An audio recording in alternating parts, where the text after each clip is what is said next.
Salam everyone, and welcome to Sri Sathya Sai Baba Center of Hollywood. Today we have a wonderful opportunity to host here in Hollywood, and we have Mr. Leonardo Guter from Argentina. Leonardo Guter bio is very impressive, and I'll try to do my best for my memory. She is the chairman of the Sri Sathya Sai World Foundation, and he's also a member of Prasanthi Council of the Sri Sathya Sai International Organization. Mr. Guter, he's originally from Argentina, and he's been a Sathya Sai devotee for over 4 decades. He started the Sai Latina movement in the early 80s. And in profession, he's a psychologist, and we are very grateful to have him here in our center. Thank you so much for accepting this invitation. We're really humbled to have you here. Thank you very much.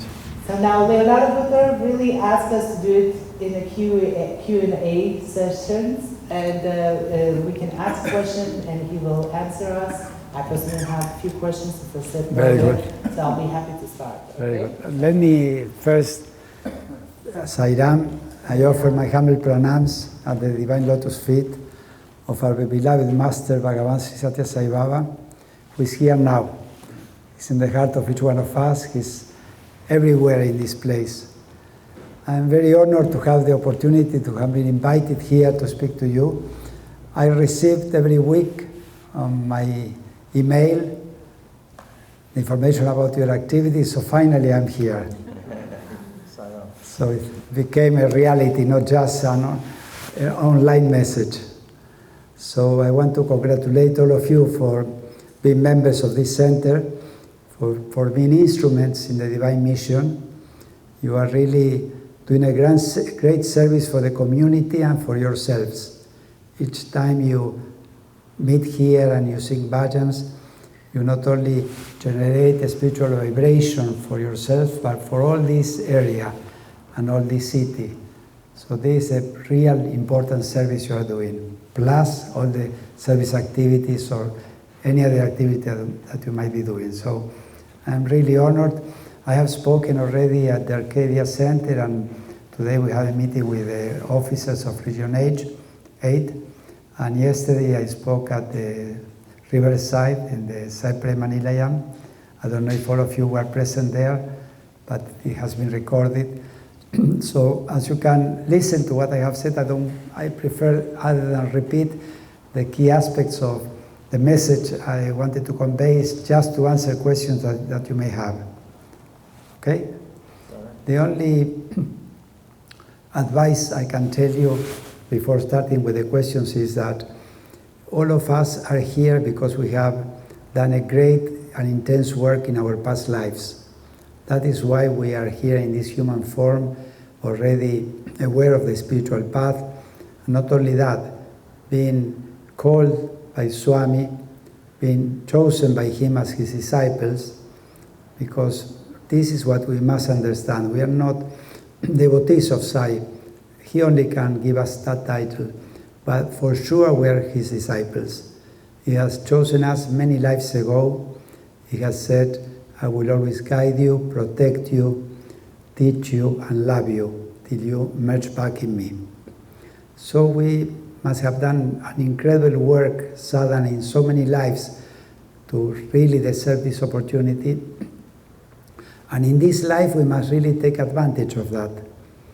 You know, don't miss the opportunity. We have an incredibly good karma, but we can really take advantage of it or not.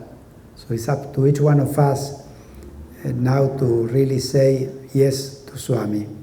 I will follow your teachings. I will listen to your message. I will apply it in my life.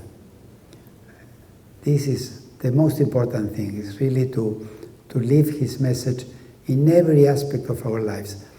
Being a Sai devotee is not just coming here once a week. This is a spiritual practice.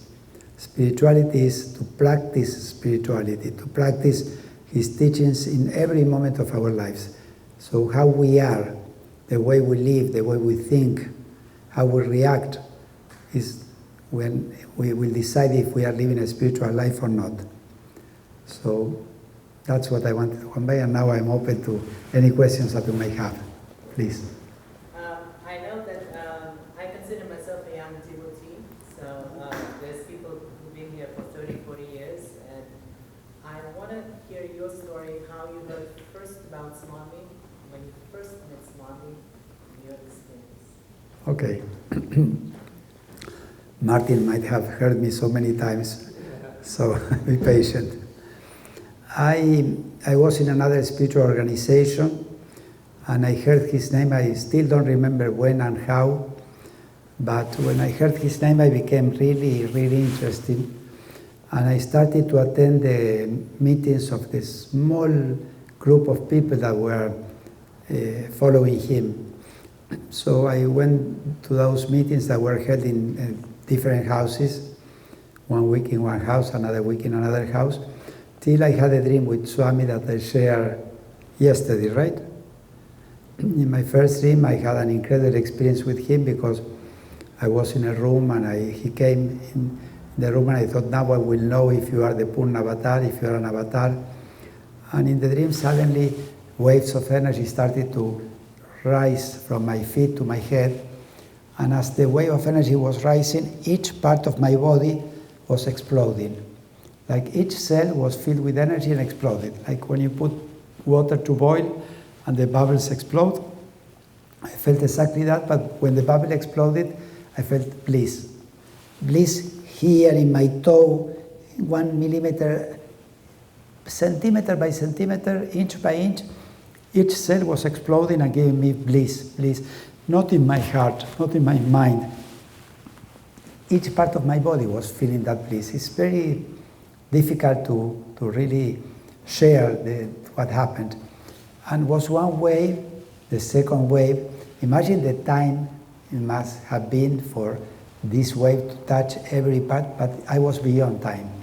When the third wave hit my knee, I felt, and when I felt, my body was dead. I was completely dead. I had this experience of being inside a dead body, fully aware, fully conscious, but at the same time conscious that the body was flesh, dead flesh. And I was lying on the floor, and then Swami finished going around the people in the room. I was ready to leave, and he was going to open the door. From the floor I screamed, not with my mouth, because my body was dead. You know when you sleep in the night and your arm is numb, and you cannot move it? Well, multiply this by 100 because it was dead. But I screamed from my heart, "You are God, you are God, you are God." And he looked at me, came to me, rose my dead body and gave me 3 kisses in my heart. But he didn't give me the kisses in my heart here. He gave me kisses in my heart chakra, from my back, because the heart chakra is more in the back than in the front. And I felt his lips on my heart chakra, and I woke up, and here I am. So then I went to India, and I had an incredible experience, one after the other. Since the moment I said yes to him, miracles started to happen in my life. One miracle after the other.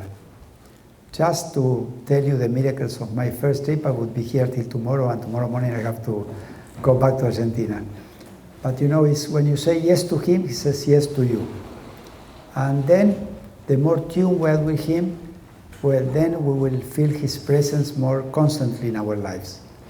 And that presence will express, sometimes we can call it through miracles or coincidences or many signs that he will give us, that will start to recognize this special language with him.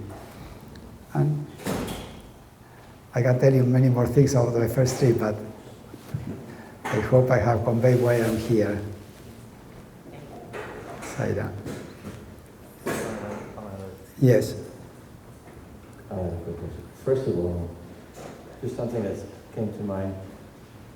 The first time you spoke at the Hollywood Center was in Carlos Cerroni's house. Do you remember that? Oh, I didn't remember that. And I wanted to tell you, I know you have 45 stories to share. Yes. And you should never feel bad about repeating them because you can never hear enough. And Okay. I share you were on video, and I share with other people, so it's always great to hear.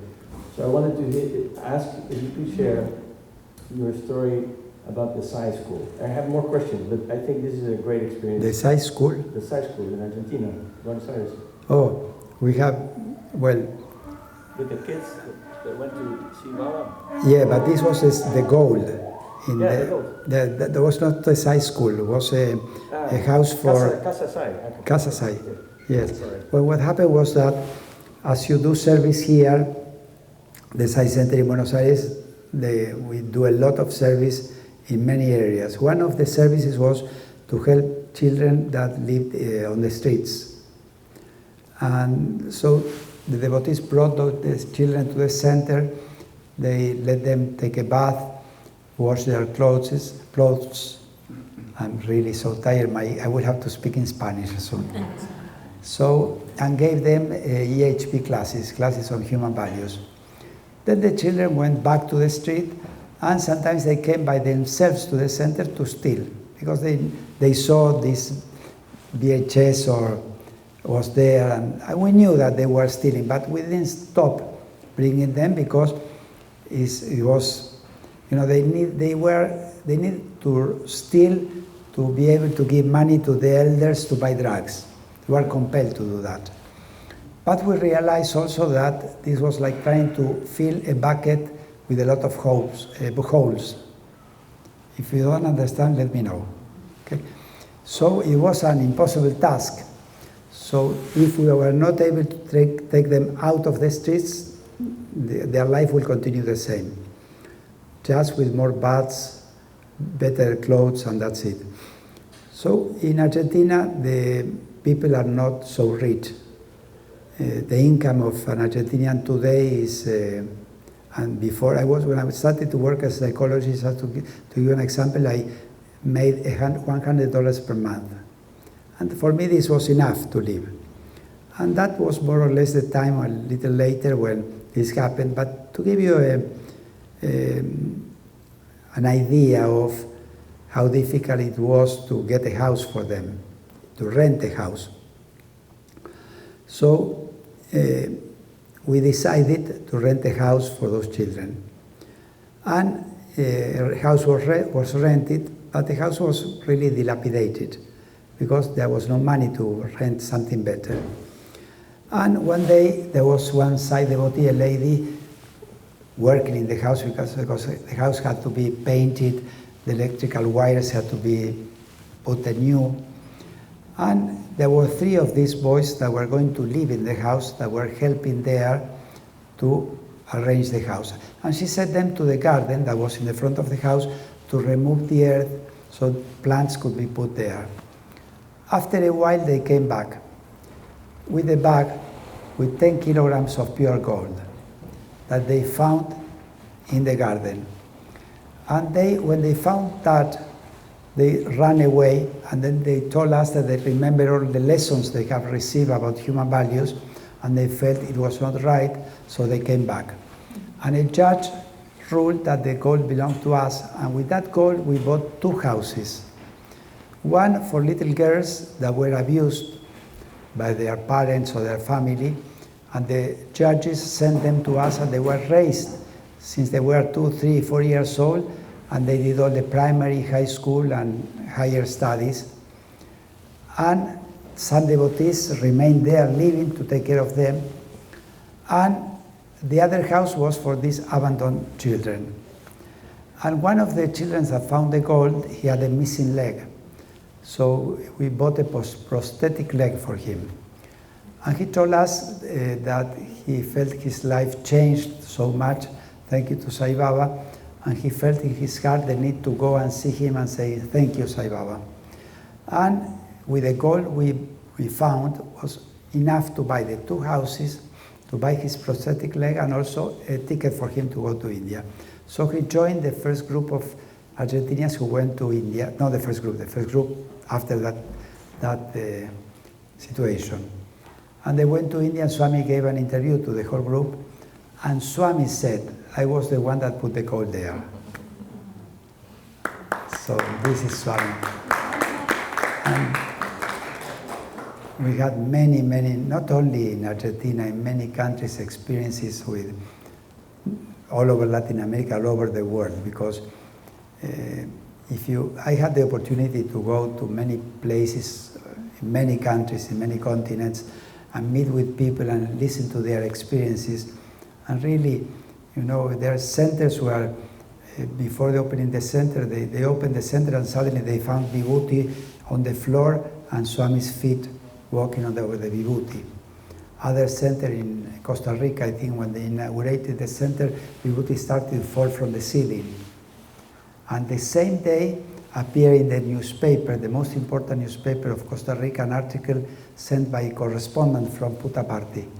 At that time, 40 years ago, who knew about Swami in Costa Rica? How could this happen? But things like that happens all the time. There was a tribe of India, not Indian from India, natives in a jungle that were completely away from civilization, and they were singing bhajans. They heard about Swami, they started to sing bhajans in Latin America. So many ways that Swami, in Argentina, I will share one story. It's not one of the ones I usually say, but when all this started in Argentina, there was a very small group of people. And one day, one of those few people decided to share with a friend who lived in another city 800 or 900 kilometers away. That means like 600 miles, something like that. He used to live there when he was young, and he was in the spiritual path, and a friend of him was in the spiritual path with him. So he decided to go there and tell his friend that an avatar came to this planet. And tell him, listen, an avatar incarnated. So he went there, and he met his friend, and he started to tell him about Swami, and his friend was so excited and happy to hear the good news. And then after a while, he showed a picture of Swami. And the friend became very serious, and his face changed, and he became very angry, and said, why are you teasing me or doing this to me, this joke? Why did I do to you to deserve this? And when he was able to calm him down, why he was reacting like that, his friend told him that he was already an older person, told him that the day before, Swami was in his house having mate. Mate is a traditional Argentinian infusion with a strip. And Swami was having mate with him. So, this is Swami. Well, do you have any more questions? Because if not, I will start sharing experiences, and please. So, this question occurred to me when we were at the officers meeting, but I thought I'll save it for here. Thank you. But the answer seemed pretty obvious to myself, so I thought maybe not. But you started with the same, in your opening speech, you said something to that line, so I'm still going to ask because I think Baba wants me to ask it. So, according to Baba, who is a better devotee? A person who goes to the Sai Center regularly, does things that the Sai Center guidelines that we need to follow, and does not follow anything or any message after, or someone who has never been to Sai temples or any other like religious institution, but does everything that Baba says? Well, the answer is very obvious, Swami says that a real devotee is not who he loves him, but who he deserves his love. The person who lives his teachings. The person who has equanimity. But I doubt that the person that comes to a Sai center regularly will not live a Sai life outside. I may think that in Argentina we had a president, a dictator, a military, who was a very, very staunch Christian. Every Sunday he was going to church to commune. Commune is the word? But he was the president of the regime that killed, it is said, 30,000 people.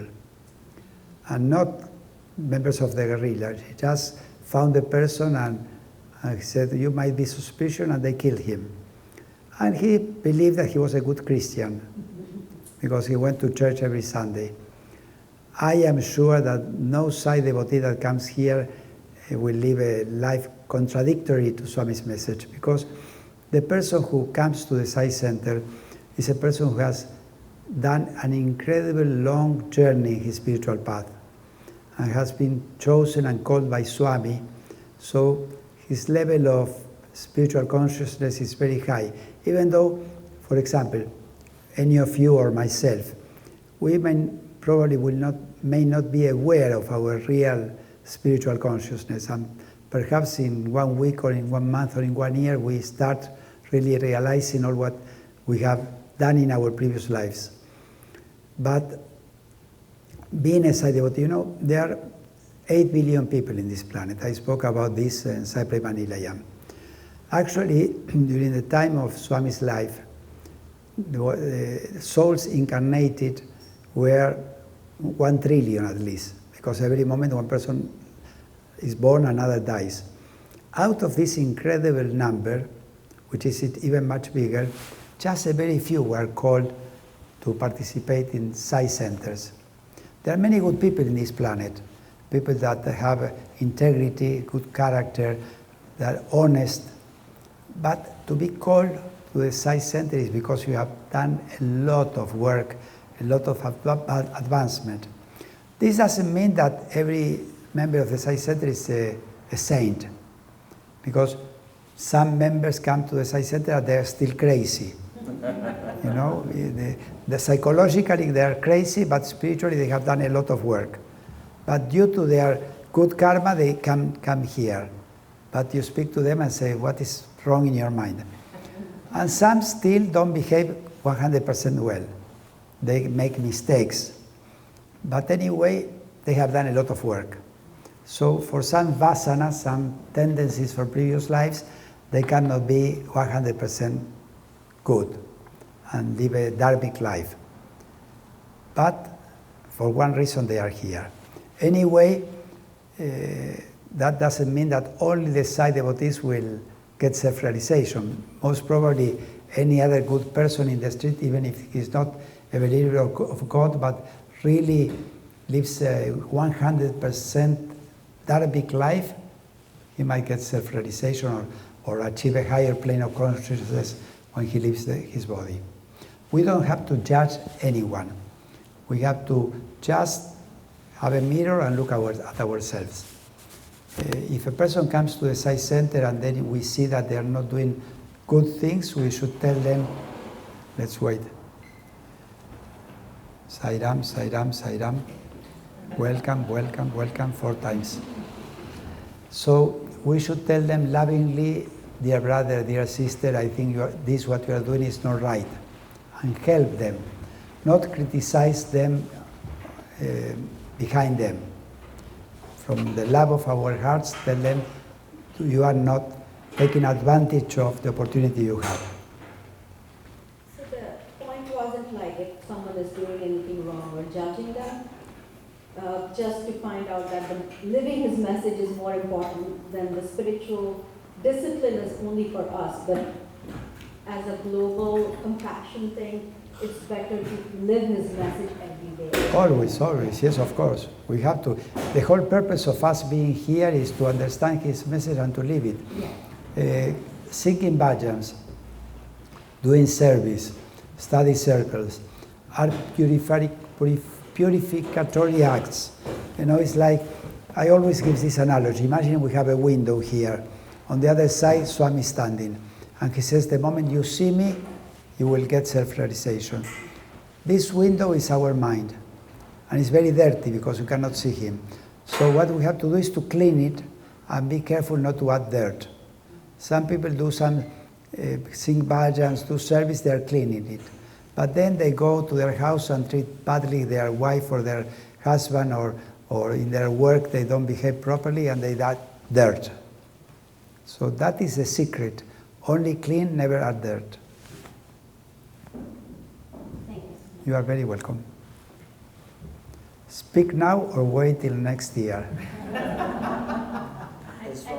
also, you said that you're not judging who is your devotees. Yes. He is the one who knows who is the devotees. Yes. Like the example that in Sathya, the workers that doesn't know nothing about Swami, doesn't even speak English, they speak Spanish, and Swami has shown darshan to them. Yeah. And they got scared.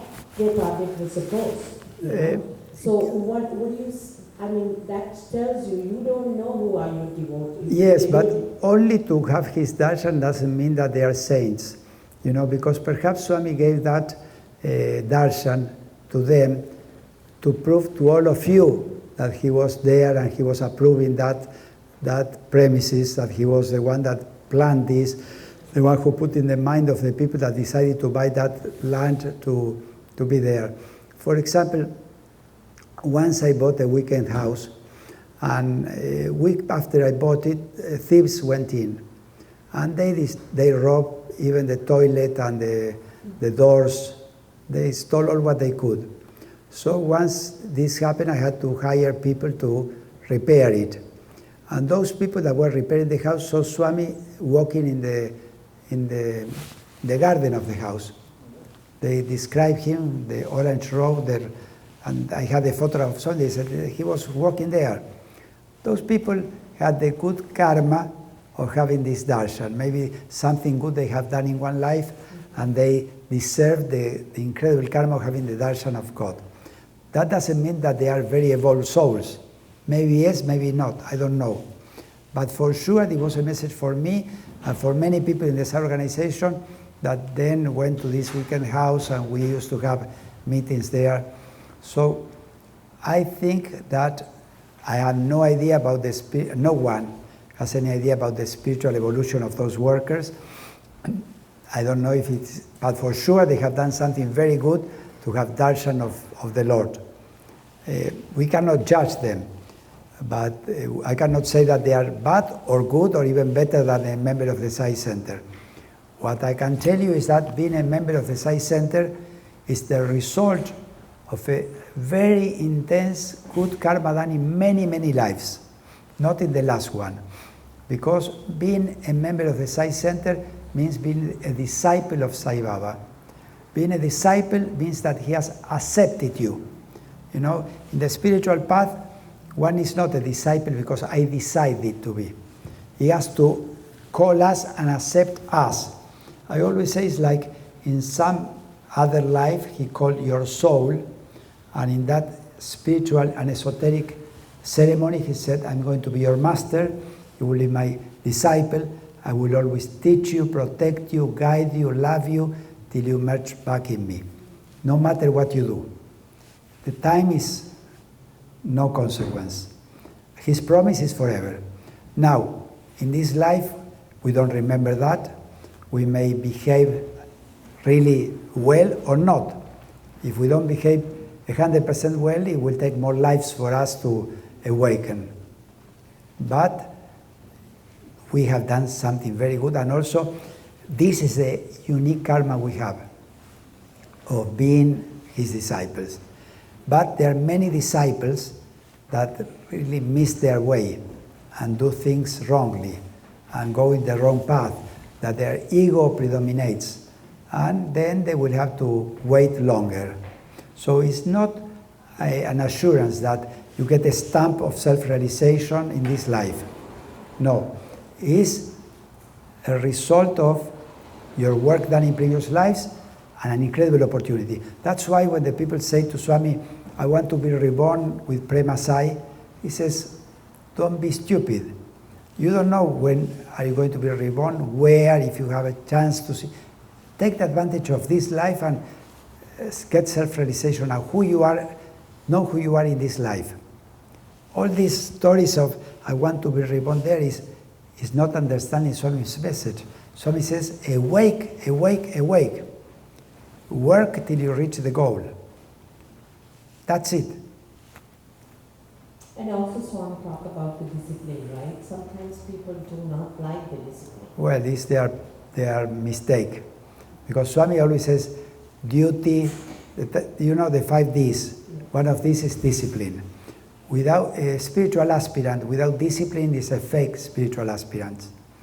No, it's, if you think, it's like losing, if you go to the school and you want to graduate as a physician, if you don't study, you will never graduate. Or if by mistake someone gives you a title, you will kill patients, right? So you need to study. To study, you need to sit, read a book, think deeply about it. You know, you have to have a discipline. If not, you will never be able to graduate. The spiritual path is the same. We are in the spiritual school. Swami gives us the curriculum, the best curriculum possible. You know, out of all, you may read spiritual books everywhere from different masters. One say one thing, the other say the other thing. You can be sure that Swami gives us the perfect and the real answer, because he's God. You know, a human being could be more advanced, he could write very well, speak very good, he could give speeches and have a lot of followers, but we don't know if he really knows. But we know that Swami knows. Not only knows the goal, he knows the best path for each one of us. He knows us. You know, when you are a teacher in the school, you have your students and you know the capacities of each one. You know who is weak in maths, who is weak in geography, who is more disciplined or indisciplined. The teacher knows how to treat each one and how to teach them to help them to advance. Swami knows all about us, everything. And he knows which is the path for each one of us. Each one of us has a tendency from previous lives. Some people have more a tendency to work, others to devotional, others to study, jnana. And he knows that, and he will put in our life the perfect path. So, this is what we need to understand, that we need to read his message and have discipline to apply it. Really, it's not a matter, you go to the doctor and the doctor tells you, you have to take this medicine. Take it 3 times a day, every 8 hours. You cannot take it once a day, every other day. You can do that, but you will never be healed, right? You have to have the discipline to take the medicine so you will be healed. Swami gave us also the medicine. I always say that the Sathya organization is 3 things. It's a school where all of us we are sick because we have the sickness of the ignorance of our true self. It's the worst disease of all.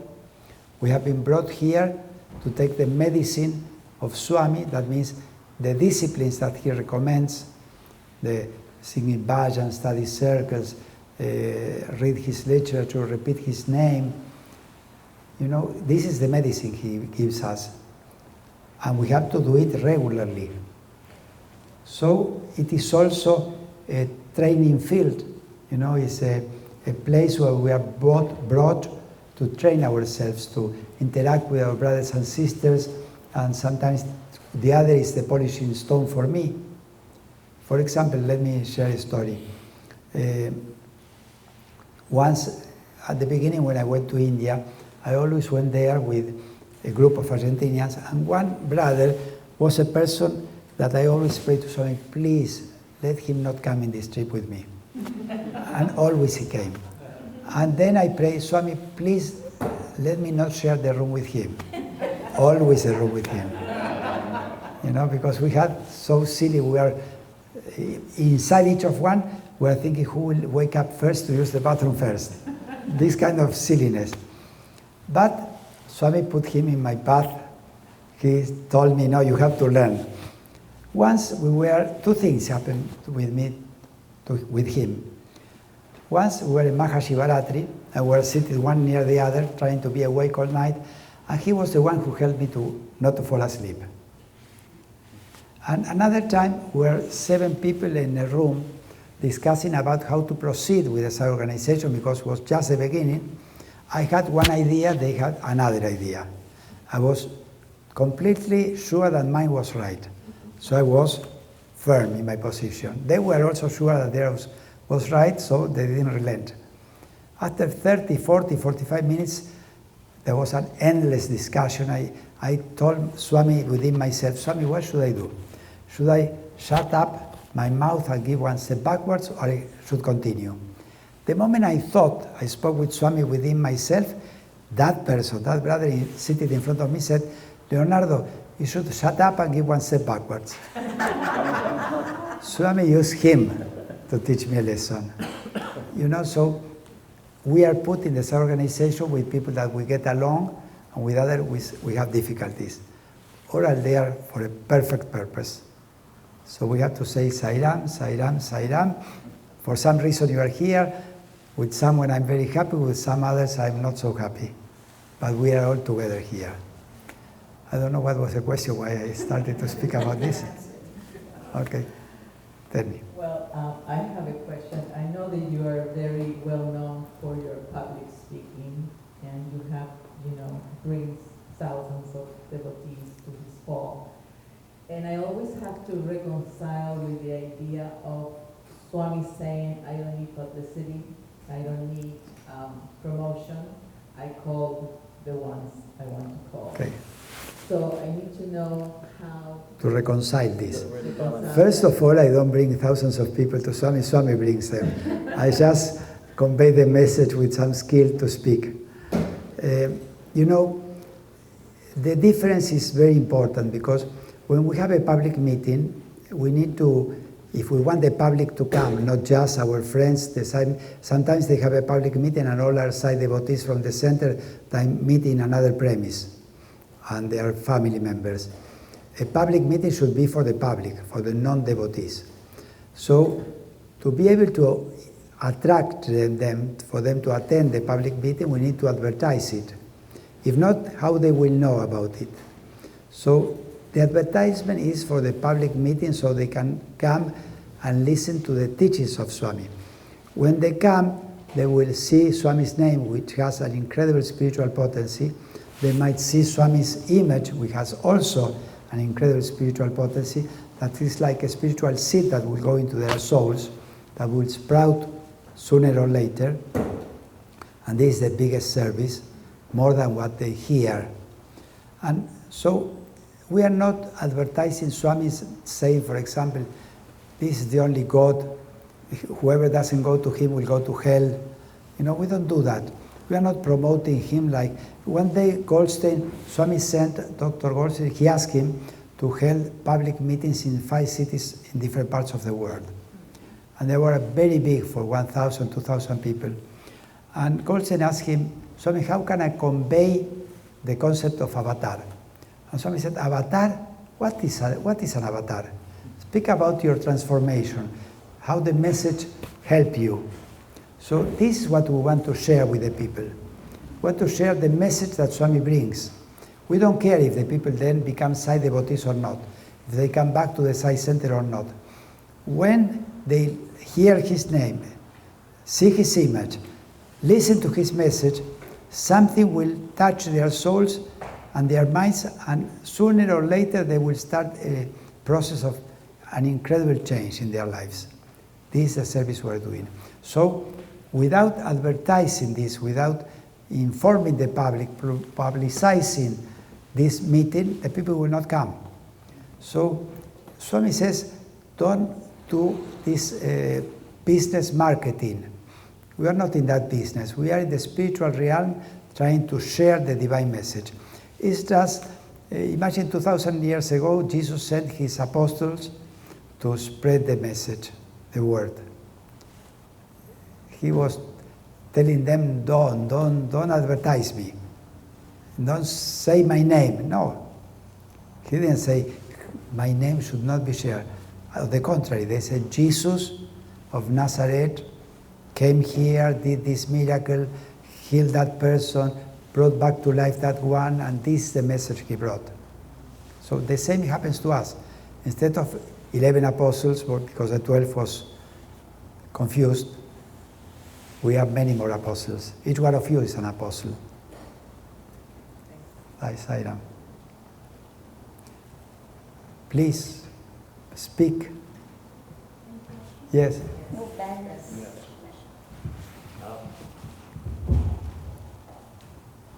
I'm wondering what you think is the chief hindrance in the spiritual path. The chief and the most important is our ego. You know, this is the last enemy we have to beat. And the ego has a good partner, his accomplice is the mind. So the mind feels that if we advance in our spiritual path, it will die. It will be destroyed, and it will be destroyed. So the mind tries to do whatever he or she or it can to avoid us going further in our spiritual awakening. Will bring bad thoughts, will bring doubts. And at the bottom of the mind is the ego. The ego is a non-existent entity, but it believes that it exists and wants to survive. My way. The ego doesn't want to surrender, to accept God, to follow God's way, not my way, not his way. The ego is that's why, if you ask me, who is a more advanced spiritual person? What is the sign of his spiritual advancement? I will tell you very simply, the less ego that person has, the more advanced he is. That is a sign. More humble you are, more high you are. So we have to fight again against, somebody says, these 6 enemies. You know, he says about lust, jealousy, envy, anger, possessiveness, infatuation. These are our enemies. But these enemies are all part of the army of the ego. So what we do, we beat the army, and the ego will have no army, will be defenseless, will be easy to defeat him. So to beat the ego, recommendation is fight against those 6 enemies, don't let them predominate in your life, don't become angry. That's why I spoke yesterday in Sathya Manilayam, the practical recommendations of Swami. 1, don't ever get angry. From today onwards, never get angry. Why? Whatever happens to you is because you deserve it. Nothing happens because some evil demon wants to punish you. No. Whatever happens is a consequence of your karma. So you are paying karma, is good. Or something happens to help you evolve, is good. Or you won the lottery, and also is good. So whatever happens has to happen. So if it is not good, don't get angry. You deserve it. If you get angry, you are getting angry with you and with God, with both. With you because you made that happen, and also in your subconscious mind you feel that God made you that, you get angry with him. So both are silliness. Not to get angry again. Not to criticize another human being. I spoke about that. Why? Whenever you criticize another human being, you are judging him wrong, and you are getting his bad karma and giving your good karma. Every time you criticize someone, your good karma goes to that person, his bad karma goes to you. Look how crazy transaction this is. It's crazy. So Swami says, be careful, don't criticize. Don't be angry. Smile.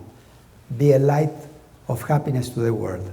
You know, a person that goes with a castor oil face is irradiating a very bad vibration to the place where he is. He's doing something wrong. So he gets bad karma. Instead, if you smile, you radiate a good vibration, you get good karma.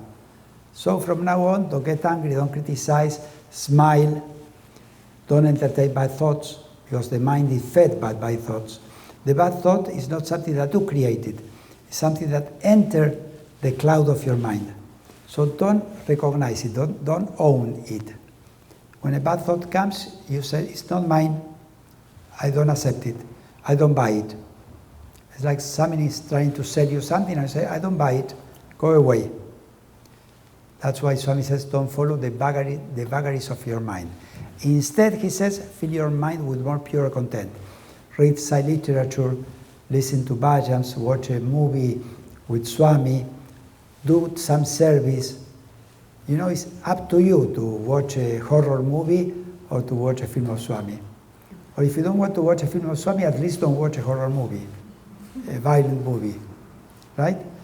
You can turn on Spotify and hear hard rock, this heavy metal, and after a while your aura will be destroyed, dark and full of negativity. Or you can listen classical music, New Age music, bhajans, and your aura will expand and will be pure and translucent.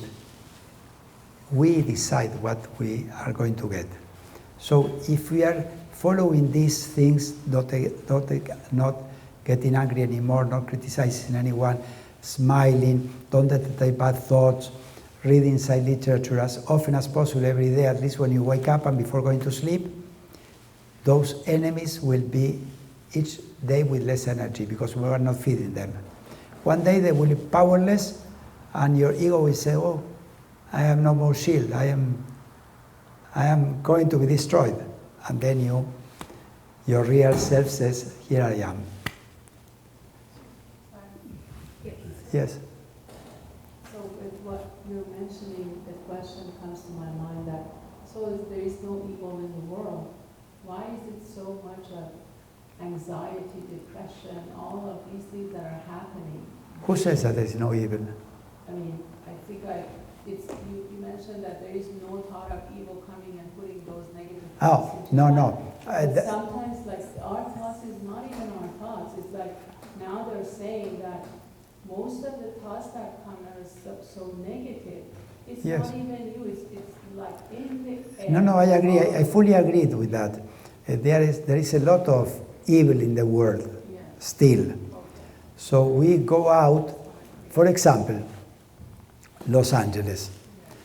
You have a lot of good things. California is a place where more people are into the New Age, interest in spirituality, buying books. If I would put a spiritual bookstore, I will open it in California because I will have a lot of buyers here. If I want to have a health food store, I will put it here. There are a lot of people that are ripe enough for the spirituality, but at the same time, there are a lot of people that are consumers, they want to buy more, they want to show off more, they spend, as I told, $1,000 for a shirt because it's been sold in Rodeo Drive, and there are a lot of people that are completely immersed in material world. There are people that are really not good. Many politicians are not good. And so these vibrations are here. So what we do, first of all, we come to the Sai Center as often as possible, or we interact with Sai devotees, or we read Sai literature. And second, we don't interact with those people. And third, whenever some thought, some energy from their minds, we go to a place, we take a Uber, and the driver of the Uber is not a good person, and his head is full of anger and jealousy, and we go to the Uber, and then we come out and said, why am I thinking all this? I go in the night to my bed and I had dreams. I said, what is happening? Because the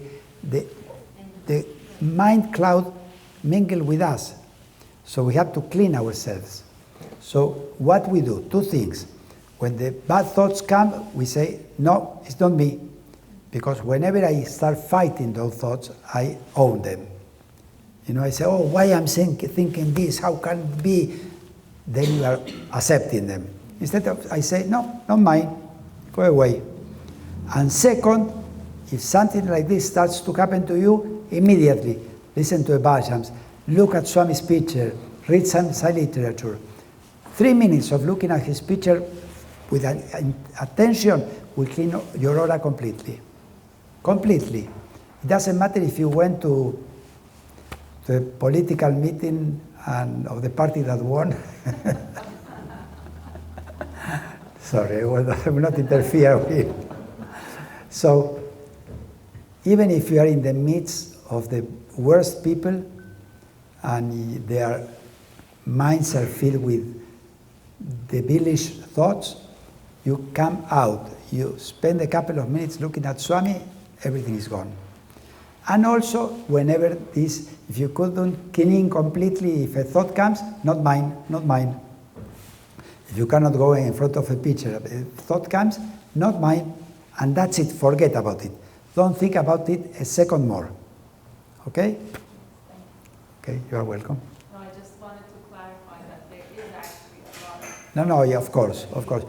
The reality is that only God exists, Satan doesn't exist in reality, but a lot of bad people, Satanists, are living in this dream world, planet Earth, and they behave like demons. You know, all the story of the Mahabharata, the war with the Kauravas, Rama, how he had to kill many demons. They are bad people. I'm not saying that they are not, but we have to focus our attention on our good people. Don't forget about them. And don't, A, B, C. Be away of the bad people, get close to the good people, be careful of your character, of what you see, what you eat, what you hear. If we really are careful with the company we have, as spiritual aspirants, I would tell you, get away of bad company as soon as possible, as far as possible. And you will tell me, well, this is my friend. If I'm not there to help him, I will tell him, first help yourself. If I'm a person, how to say in English, that is in the beach trying to help the people that are drowning. Lifeguard. Lifeguard. If I'm a lifeguard, I want to save people, but I don't know how to swim, there will be two drowning. First, I need to learn how to swim. Swami gives the example in India when they plant a small tree. At the beginning, they surround it with rocks to avoid that the cows will come and eat it.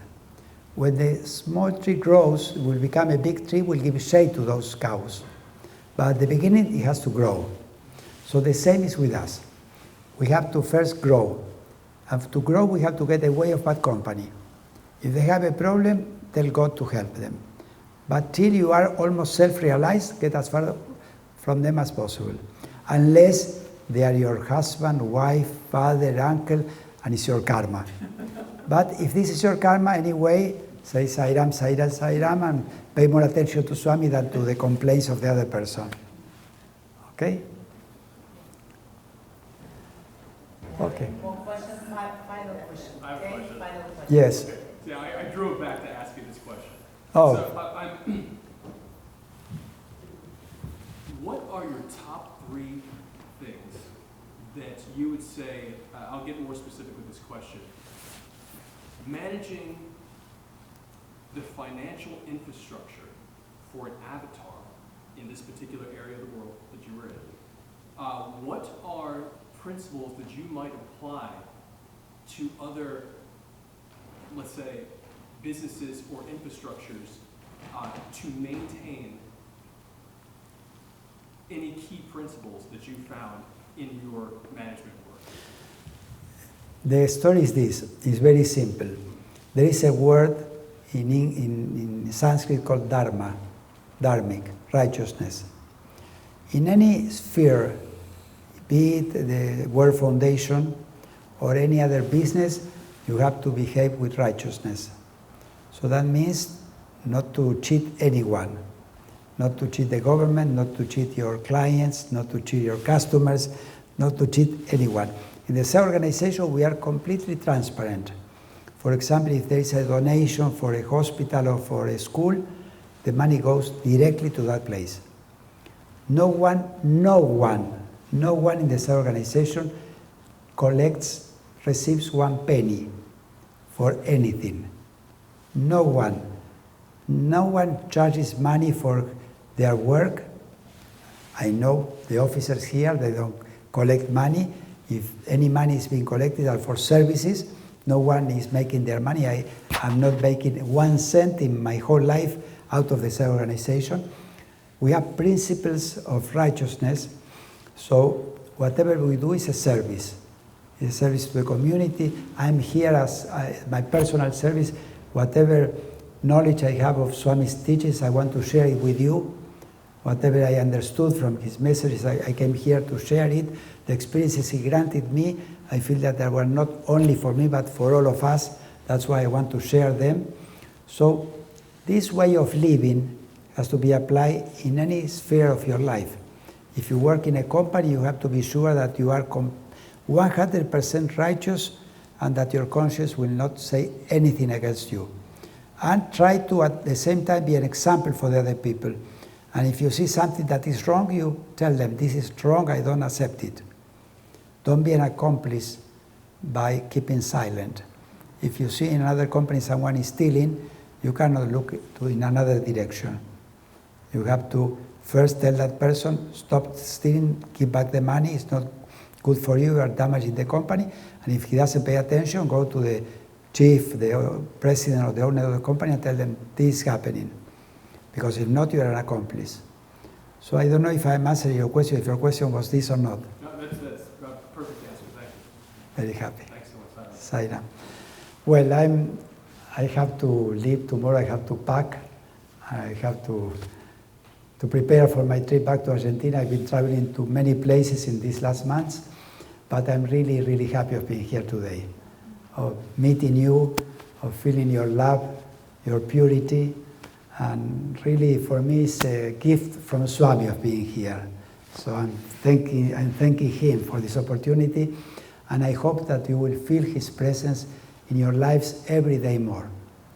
Believe me that the more you look to him, the more he will look to you, and you will feel that your life is filled with miracles.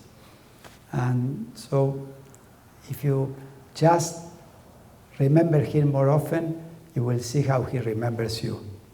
And you will feel very, very happy in this life, and when you will have to leave this body, he will tell you, welcome, you have done all things well. So I hope that you will have a sweet dream with Swami tonight, and if not, take some vibhuti and give him a kiss when you go to sleep.